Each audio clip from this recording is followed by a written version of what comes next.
Okay, so it's 10 a.m., so we can start. So, welcome to our IQ officer interview. Thank you for spending your evening with us, and we're really happy that you have shown interest in wanting to join IQ, and that's a great thing. So just to give you a brief introduction of this interview we've split up into a few sections.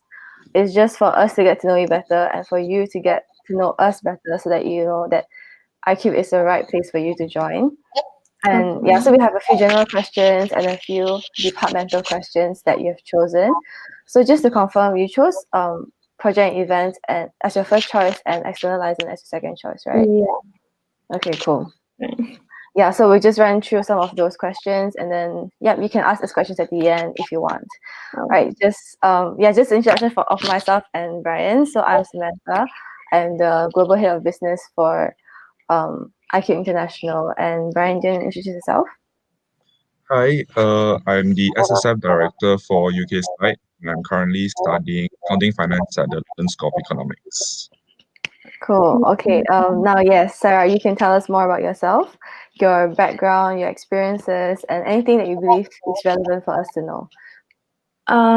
Okay. So hi, my name is Sarah. I just started first year in accounting and finance in the University of Leeds, and yeah, so that's my background, like of who I am and what I'm doing now. And do I just talk about my? Yeah. Anything like that you think will be relevant for us to know. Yeah. Okay. So basically, I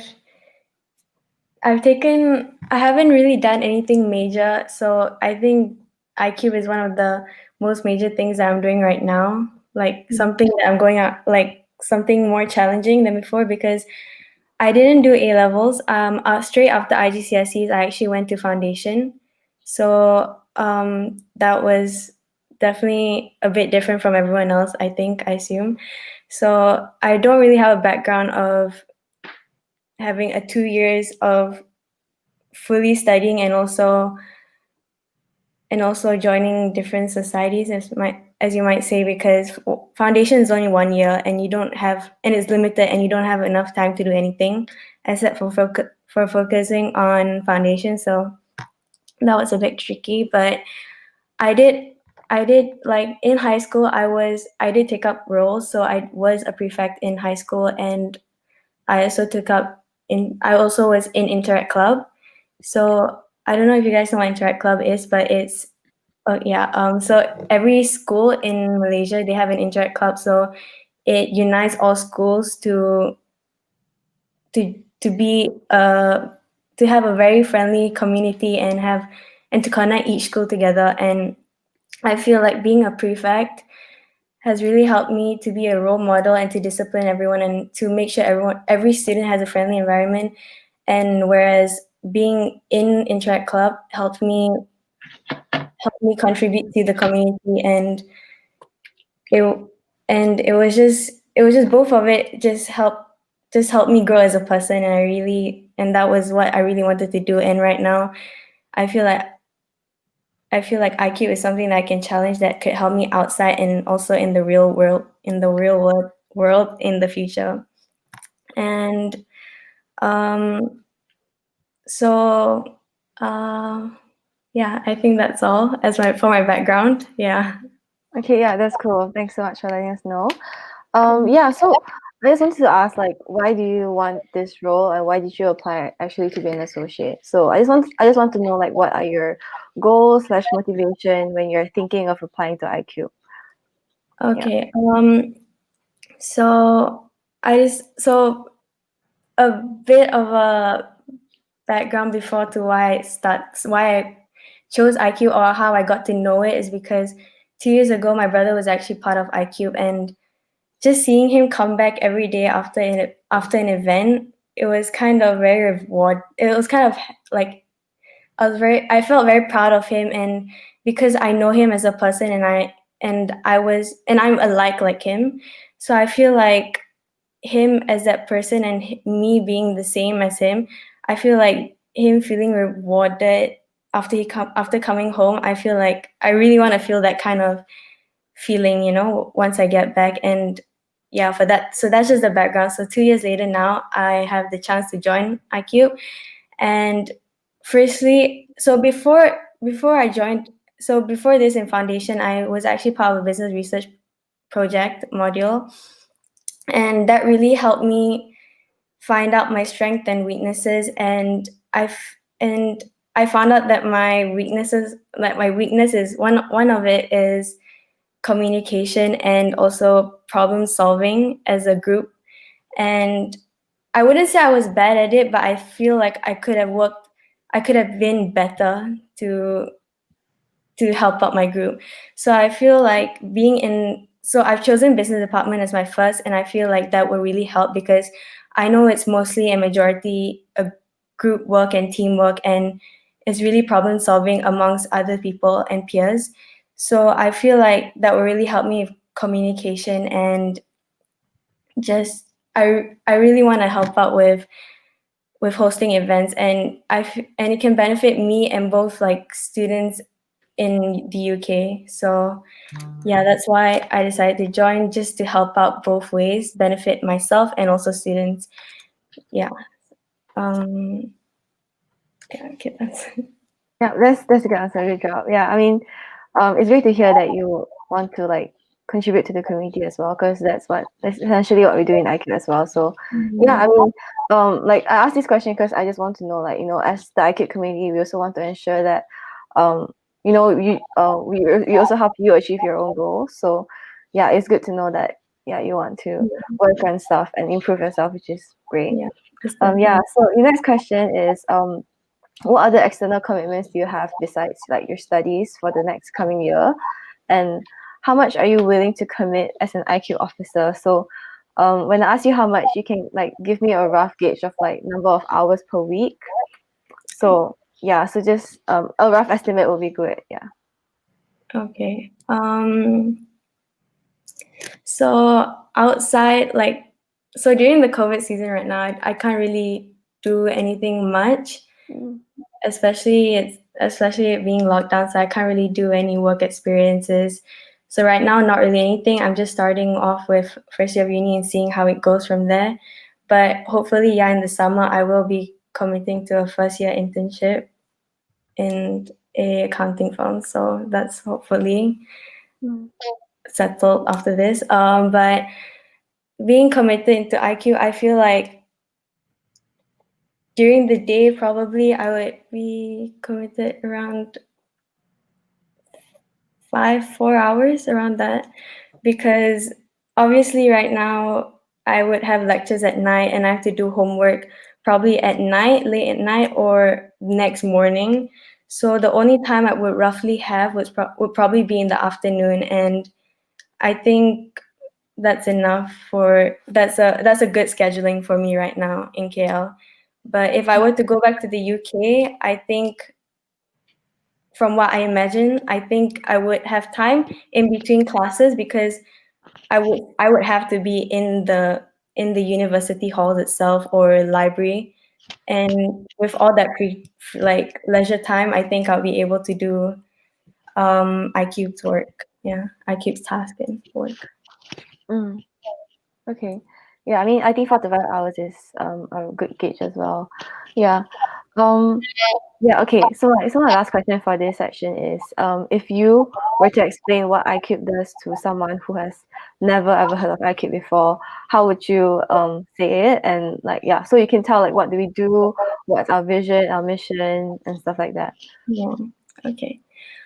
So if I were to say to someone who's not part of IQ or who's wanting to join IQ, I would say that it's a good opportunity because it's not like an internship. I feel like it's something you can learn from, and especially from students and people who are in the same background, who has the same experiences or probably less than or more than you, and you can learn from it. And it's a very student friendly environment, unlike being in an internship whereas it's more stress and you have to follow on with a lot of things. But IQ, I feel, is more like a friendly environment, even though it is very stressful, I assume.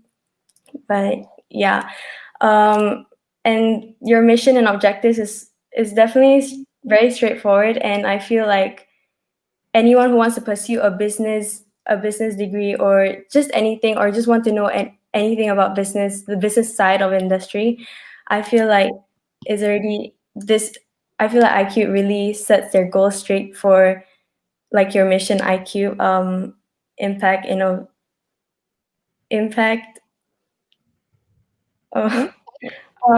Yeah, your mission, which is to encourage Malaysian to towards entrepreneurship and to make everything make their ideals and goals into reality and to just help Malaysians economy. And I feel like that's something that people should really like be encouraged to do or just to learn about. So yeah.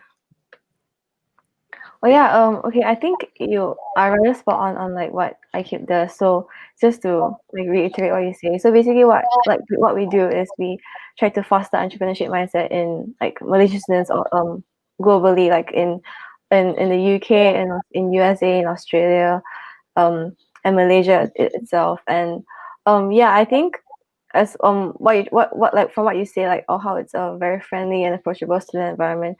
I mean, I think personally it does help with your personal growth, and personally being in IQ as well, like helps you develop like professionally and stuff like that, because there's so many transferable skills that you do pick up from IQ. And yeah, I think you just have to bear in mind, you know, that we also have besides business department, we have the tech and the entrepreneurship department, which is ultimately the entrepreneurship department is ultimately our biggest department in IQ, which is and the business and the tech department is just a way to support the entrepreneurship department, and to just provide students, you know, with more means on, you know, at the end of the day being able to start their own business.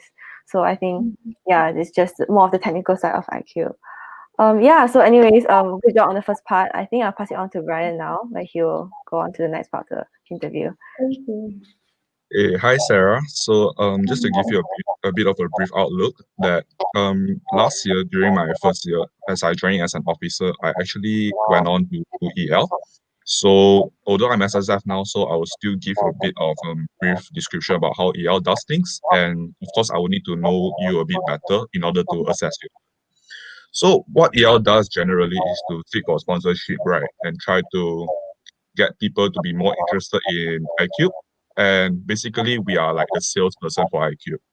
So, looking at your CV, I'm a bit interested because based on what you have mentioned earlier about how you did only 1 year of foundation and you feel like it's more packed and you don't really have the opportunity to do more of extracurriculars. Yeah. What would you do if you are required to complete a task or let's say a project which you don't really have a necessary skill set for? I'm so sorry. So, Could you repeat it? so for example, like we need you to do a project right now in order to kind of, for example, pitch iCube to a potential sponsorship. For okay, let's say Sunway. We want to get Sunway to sponsor us for this next tenure. What would you do? How would you go around to set up a meeting and try to talk to them? And yeah, what would your mindset be? So the question is how I would pitch Sunway to be a No, sponsorship of IQ. No, pitch iCube to Sunway. Oh, pitch IQ to Sunway. Sorry. Um. Yes. So okay.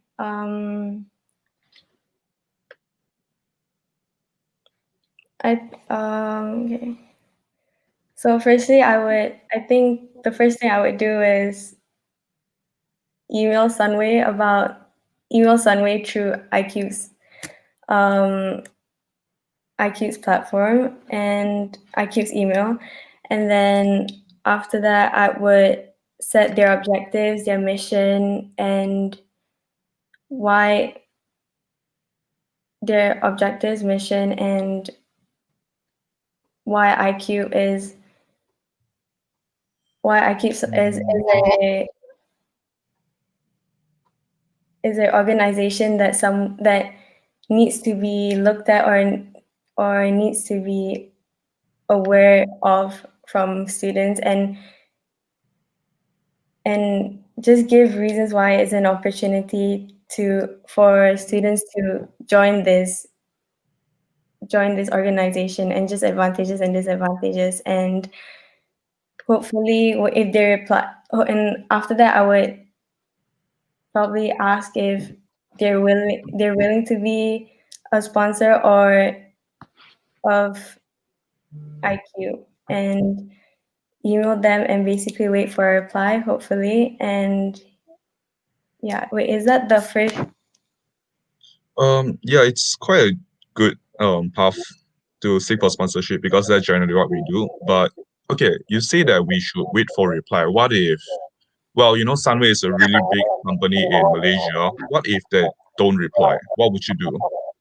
If they don't reply, um,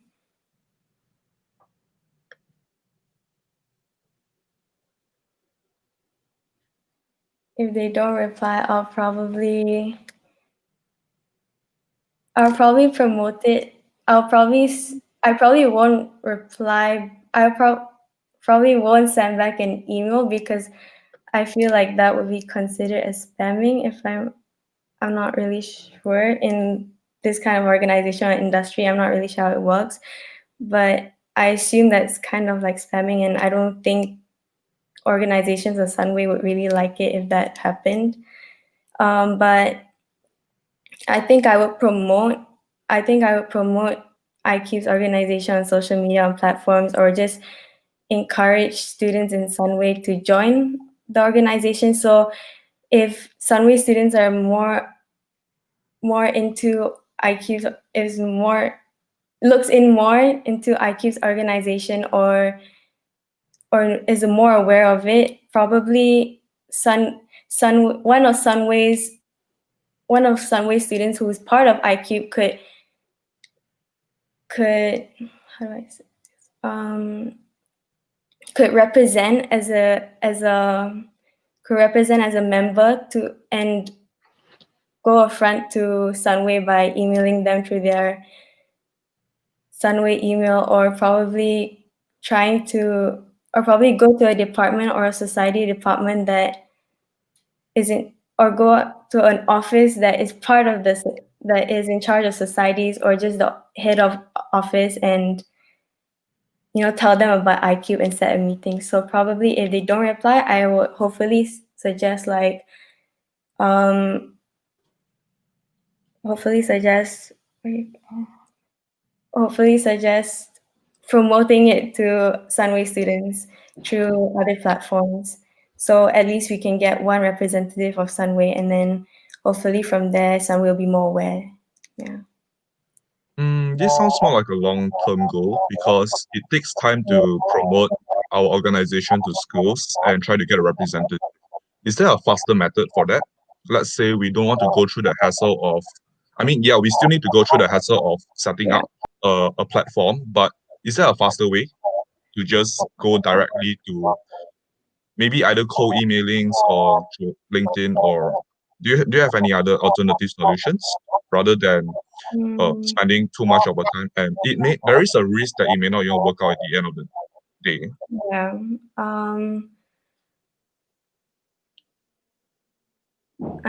Probably the only faster way, I guess, is to definitely keep emailing them, or just posting it on LinkedIn, which is more of a business social platform. So I guess like what you said, that's probably one of the most fastest way. But yeah, that that's probably it. Okay, right. So it seems more like it's more necessary to convince other people, right, to join IQ and Mhm. try to utilize them to promote IQ. But can you give a, let's say you are in that position, can you give me an example of a time where you have to use your own resources to convince someone else to join you in a project or to join you as a team member or to do something that you're really interested in, but you need someone to help you out? So someone out of IQ's organization. Anyone, just even your friends, your classmates, even someone random. Like you need to convince someone that, okay, for example, you need to sell something. Like I see that you're in Kuchara, right? So Yeah. maybe your team needs an expansion and you need more people to help you out. Is there an example where, yeah, you just have to convince someone to do it? I would probably firstly I would promote it. I'll not promote it, but I would post it on my social media and ask if anyone's willing to join, and then from there I usually just like I'll put in like not a poll but like something to type in. So if anyone's willing to join, I could just message them after. But that's usually how it works for when I used to do it last time. But if if it's a project or I keep something like that, I'll probably start off by inviting my friends first because I'm more comfortable with them. So I would definitely just talk to them face to face and convince them in a way, like just a comfortable conversation to ask them to join. And and I would definitely invite my family members because all of them are in uni, and I think they would understand, and that's something very easily and it's easily approachable, definitely. But if it's strangers, I would definitely use the platform way because that's the only way I'm more socially like engaged. So I'll definitely use the platform and ask anyone to reply to my message or reply to my story if they're willing to join. Sounds like a pretty good approach because that's generally what we do as well. Can you describe a time where you have made a bad decision because there's that, like you are in Interact, you're in Kuchara, you have done things in the past.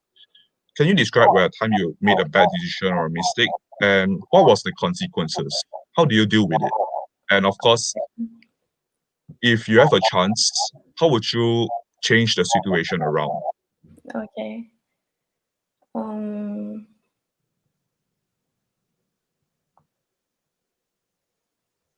I would say there's a few times in Interact Club, I would say. Um, okay, so one of it being probably there was this one year, there was this one particular year in Interact Club where we weren't promoting well or we weren't marketing our events well, so we weren't well known amongst other schools, and other schools are having lower trust in us because we weren't doing much. And for me that time I was vice president, so I was a bit, it was kind of partly my fault because I felt like I didn't do much to help the situation, or I just ignored the situation or didn't see it coming. So that was definitely one issue. And so there was this one so that ended up taking a toll in our IU day, where it's an annual event that happens annually for every school of with an Interact Club, and we didn't have much attendees that year. And it and when there isn't much attendees, we can't go on. We can barely go on with our I day because there wasn't our sales and funds for our Interact Club wasn't enough to cover the cost of our IU day and just to set it up. Um, so we had to do something, and it was um, okay. So basically, what we did was that we invite like initially we invited a few schools that we had good connections with. However, there wasn't much attendees for that too. So I I had to email out to other schools that we didn't reach out to before or we didn't know of before. So we just took a chance, and I just had to email them to get more attendees or to get more familiarized with them. So yeah, that's what we had to do. And then another thing for our students in our school, because I was a prefect, every patrol duty or every duty I had, I would always encourage them to join join our interact club and just be there. And the action and for me to encourage them, I actually had to also talk to the treasurer of our interact club to decrease the price a bit so it's more affordable, because at first initially we put a really high rate because there wasn't much attendees, or we knew we weren't going to have much attendees. So towards the end I kind of had to decrease the price and we settled it, and at the end we got more attendees than we assumed, and we had 20 more, so that's great. But we didn't profit as much from it, but it was well enough for our interact club on that particular year. Yeah. And yeah, wait. Is there any other questions for sorry. It sounds like a good way that you bounce back from the setback, but Yeah. if you were able to rewind time, what would you do differently this time?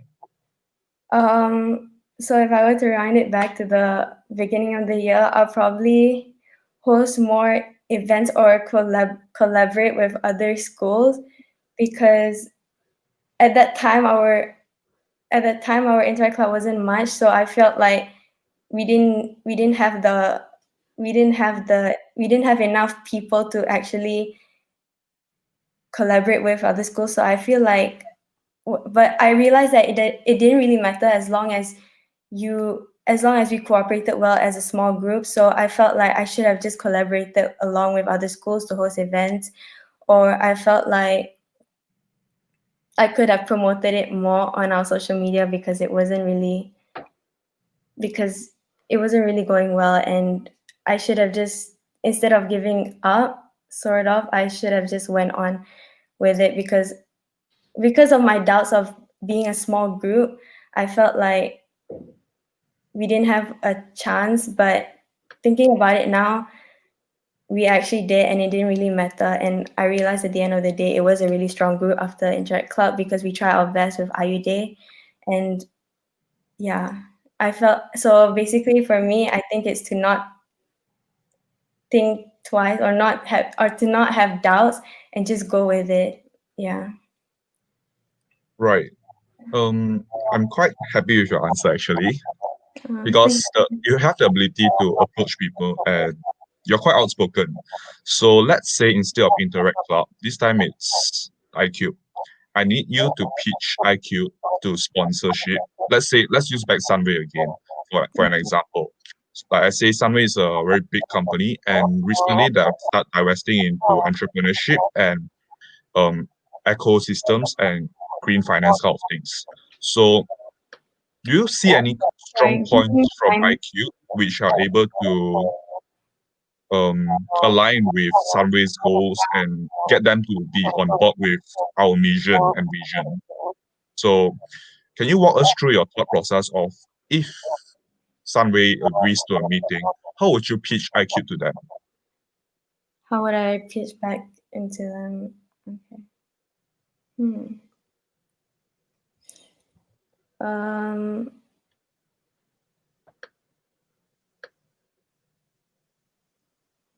okay, so maybe firstly mm,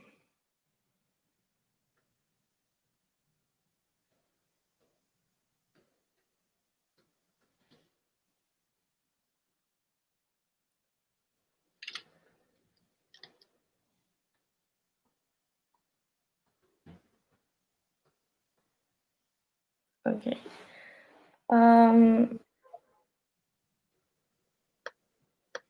I'm so sorry, but could you repeat the question in the beginning, or just the story in the beginning? Because I couldn't really hear. I'm really sorry. It's okay. So we want to pitch iCube to Sunway because they have recently started divesting into ecosystem, green finance, and entrepreneurship. So as you know, iCube itself is focused on entrepreneurship. And how else would you approach Sunway, for example, to pitch iCube to try to get them on board with our mission and vision. Oh, okay.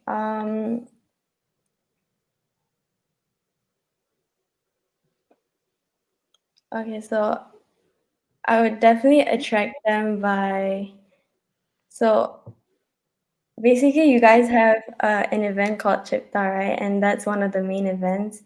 And I think is very successful right now. So that's one of the things that may have that could attract Sunway. But I think something that I would pitch into Sunway is probably having workshops that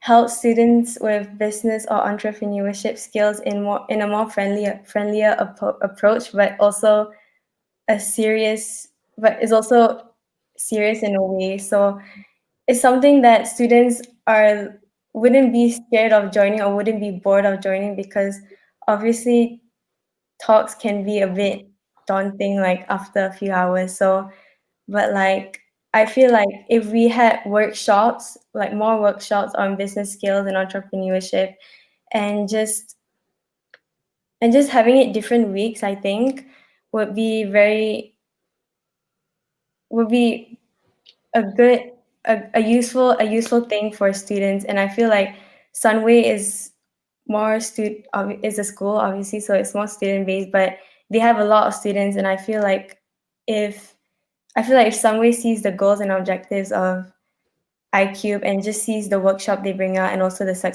successful stories of Chipta, I feel like iCube would definitely invest in it. Yeah. Very interesting. This is something we should take a look at it. Actually, that's all I have from my side. Since your main interest is still in P&E, so I'll hand it over to Samantha now. Yeah, okay, Sarah, I'll just ask you a few like project and events questions. So it's pretty chill as well. So just yeah, even if you've no experience or no knowledge, it's okay. You can just give me some ideas on what you have. Okay, so I saw in your CV that you stated that you proposed like a new business idea to the market during your foundation course, right? So I just wanted to know like how did you manage to convince the team, and like what kind of struggles did you face while you were convincing the team about your new idea? Okay. So we at first we kind of everyone set out their ideas, but I particularly thought of like I'm always on the go. I'm always thinking about students or just our generations, because we are definitely growing, and it's a development, and we are gonna be the next generation on top like our parents and all. So I feel like it's better to change the generation and environment now. So I that's what I told my members, and we try to find a way to improve our generation right now. And our product was vitamin vape, which is an alternative, and we know that there was alternatives. So vape was an alternative of smoking, and yeah, and so we tried to put vitamin vape as an alternative of vape, which is a more healthier version than vaping. So first of all helps the environment, and also helps student not student helps younger generations. Yeah. And at first they were against it, because obviously it was a group project for school. So we didn't think it was appropriate to do that. But after many thoughts and thinking, we felt like our goal or our objective of putting this product into the market is more important than having the product or having the brand to be vitamin vape, which is when everyone associates vape as something very bad, or just not just bad. Yeah, bad. And I feel like as long as you get the message out there why we're making this product. And I told them as long as we're getting the message, it's fine. And it can help the younger generation. That's all it matters, not the name of it or anything. So at the end, we ended up continuing with that product, and there were definitely like times where it was difficult because it wasn't realistic, or it wasn't realistic in a way of some chemicals you can't put in the vitamin B, or vitamins you can't put in as long as it's prescribed and stuff like that. So basically we got through it by just putting in general things and just hoping something could change. But we're not here to go into the science part, and we mentioned that to ourselves because we are a business related like subject, and this is what we're going for. So we're just here to create a product, and that's the product we created. And yeah, and I just had to keep on reminding that it's a business related project, and it's something we have to focus on to create something in the market, and also the goal, a message that is being said out there. So yeah. Mm. Yeah, okay. I think yeah, I like your motivation and your goal, which is which is really admirable. And yeah, like I think it was a good way for you to present like your new ideas as well. And in IQ as well, especially in like the P&E department. Um yeah, the one thing I think distinguish IQ from like other really established student organization is that we are pretty like flexible on like the events that we make according to like what our student really wants. Like we do have flagship events, but we also have like a lot of other stuff that we can do to benefit our students. So we definitely accept new ideas, and when we want good ideas from our officers. Yeah. Okay. So why was P&E like your main like department that you want to work for, and how do you wish to contribute to it? Yeah, knowing your skills, your ability, how do you think you can contribute positively to it? Okay. So I picked business department because, as I mentioned before, I did the business research project, and based on that, I kind of figured out that my weaknesses was definitely having to communicate back and forth with my teacher, with my group members, and just everything. And it was a lack of communication. It was definitely a lack of communication that I had. And so and I feel like groups and projects and events for a business department, I feel like is mainly based on group work and problem solving and communication. And I said communication is one of my weaknesses, and that could be in the other department, which is external license.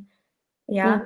Mm, But I think I kind of want the in between. So it's having to work as a group and to host an event or do projects and also communicate well with peers first. Yeah. So that's one reason why I joined business department, to have the balance of both, and mm. to yeah. Yeah, so just wanted to follow up. So how do you think that you can contribute to this department um with like your skill set that you have, or yeah. Okay.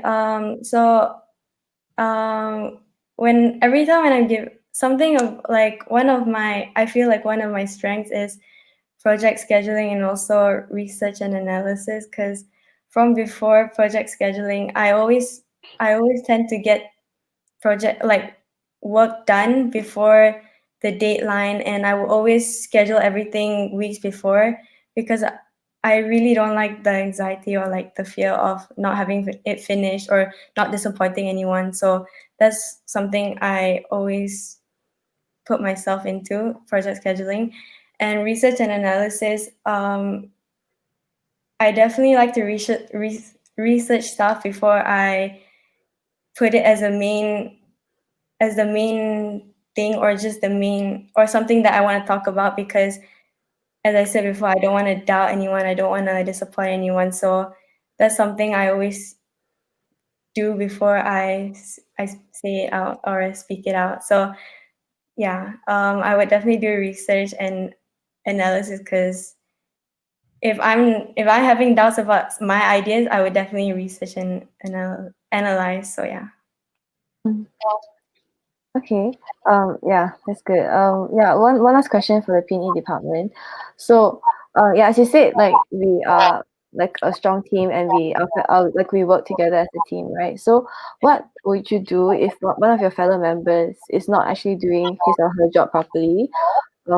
Especially in like really urgent times when like the event is really near and leaving you to do all the work. So, how would you approach this kind of situation? Um.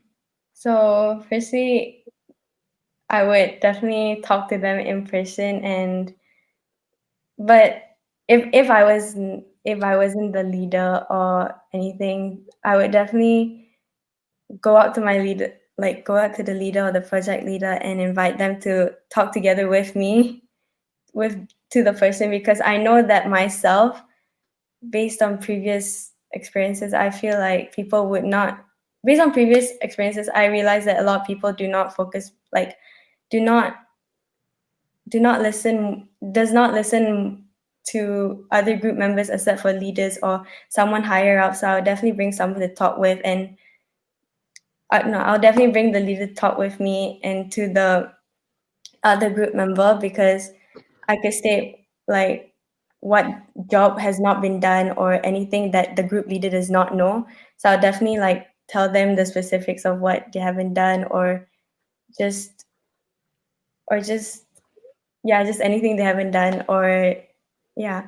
And yeah, that's basically all. I would always just talk to them, and if that doesn't work, definitely someone higher up. And based on like my previous experiences, because I was only in IGCSEs and foundation, I would always just talk to my teacher to settle it out, because it's something I cannot do at the end of the day, even if I try and I talk to them. And if I just sit with them too, they're not going to do anything, and it's something that really frustrates me. And that's why I'm here in business research project, to learn more from it, definitely. Mm. Yeah. Okay. Yeah. So just um. Yeah. Like, because my experience as an officer, I think one of the hardest part was when like I was working in the business department as well, and like a lot of like I had teammates who weren't as responsive or who weren't as proactive as I thought that they should be. So yeah, sometimes like you would need a lot of communication with the team, like a lot of like good relationship that you hone with the teammates that will help you, um especially when you start planning projects and stuff like that. So yeah, just to prepare you for what you're coming for. Yeah, okay. I think yeah, okay. Anyways, I just have one more question that is just interest. Like, would you say that you're more of a leader or a follower? I'm so sorry. Could you repeat the question? I Okay. couldn't. Would you consider yourself more as a leader or a follower? Um, for now, or like just in general, like if Yeah, just in general. in general, for now, knowing myself, I have a lot to learn. So I would definitely label myself as a follower, but hopefully a leader soon. Like, it depends on my group members, and yeah, it just depends. But for now, I think follower, because I definitely have a lot to learn and I know that myself. So yeah. Okay, cool. Yeah. I'll pass it on to Brian now for some a few concluding questions, and yeah, Brian. Okay, cool. So, after this interview session, do you still hold the same views about the department you applied for? And if yes, let's say you have 100 points, I'm so how would sorry. you distribute? I'm so sorry. Yeah, Could yeah. you repeat? Like, my audio Repeat is. properly, is it? Yeah, okay. I'll repeat it again. So after this interview session, assuming that you still have the same views about the departments you have applied for, and I give you 100 points to distribute them across these two divisions, how would you do so? Like 50-50, 60-40? Yeah. If I was so sorry, I couldn't hear the first few words you said. I'm very, very sorry. Like, Yeah, yeah, it's alright. I'll repeat it again. after this interview session, Yeah. do you still hold the same views about the departments you have applied for? Oh, okay. Okay. Yeah, and the bad question. Oh, okay. Yeah. Yes. Yeah. So for, I mean, yeah, I think I still hold the same views, and I would definitely put business and, sorry, projects and events as more of a 70, and then external license is a 50, I think. Yeah. Okay. Sorry, did that Right. answer your question? Yeah, yeah. Just give me a moment. I think this should do it. Okay. Moving on. Let's say that the virus will be controlled by next year and we have physical events held in London. You may be required to travel there. And well, we do a 50% reimbursement for your transports. Do you think you will be able to commit to it? Yeah, I would definitely be able to commit to it, because at the end I'm still have to gonna be based there, and yeah, I would definitely commit to it. Because during this COVID time, it's something that Occupe is something that is going to occupy my time, so might as well use it usefully. Yeah. Okay, that's great. That's great. Right. So, well, we would have our annual general meeting virtually this year, and we will also have a bootcamp equipping session in early November. So during the bootcamp, we will equip you with the necessary skill set to be an effective committee of IQ. So there will be workshops, and we will be inviting speakers, and also some time to just chill and bond with your friends from IQ and a session. Would you be able to make it? In November. Yeah, early November. Okay. Yeah, I mean, for me, I think it'll be fine, because all my family member is in UK, and my parents are also retired, so they're gonna be based in the UK. So most of my time will be spent in the UK. So I think it will be fine, and yeah. All right, that's really great to hear. Actually, that's the end of the questions that we would like to ask you. Do you have anything that you want to ask us as well? Yeah. So for Samantha, the business like projects and events, is it? Do you guys have like or like a limit to like how many events you guys have each year, or is it based on what you guys can think of, or is it like, yeah? Okay, yeah, so for the business department, we have two flagship events. So one of it is the consulting project, if you're aware of it. Yeah, and then the second one, we're planning to do a corporate innovative challenge, which should be held in next year March as well. So that's our two main biggest events. And then we have like multiple workshops as well that basically supports like the consulting project before and after. So yeah, like our main events will be the Something corporate that innovative happens challenge. annually? Hmm? Is it something that happens annually, or is it just like each year is different? Yeah, so a flagship event is something that will happen annually. Oh, So yeah. yeah. And wait, and also like for IQ officers, is it, if you were in uni and everyone's everywhere, do you guys like hold like meetings in London or just anywhere, like at certain points, or do you guys do it online still, like just in general? Okay, I can answer this. So most of our meetings are actually online, and sometimes I've never even met like my teammates like in person before because of yeah COVID, and I am not studying in London, so yeah, like a lot of our meetings are just virtual for now, and yeah, we make it work through virtually. So Oh, yeah. okay. Yeah. Okay, I think that's all for me. Okay. Brian, do you have anything else you want to ask me? Sorry. No, that's all from me as well. Okay, yeah. So that's all from me as well. So yeah, just thank you so much for being here today, and Thank you for taking time off to attend this interview. We will contact you about the results really soon. So check your junk or spam mail if it gets through there, like latest by the early November. So Okay. yeah, just again, if you want to have any questions or feedback from today's interview, you can feel free to email us, me or Brian. Yeah, through that email that you received. Oh, okay, yeah. Yeah. Okay. So yeah, thank you so much. Thank you. Thank you for having me. Bye. Bye. Bye.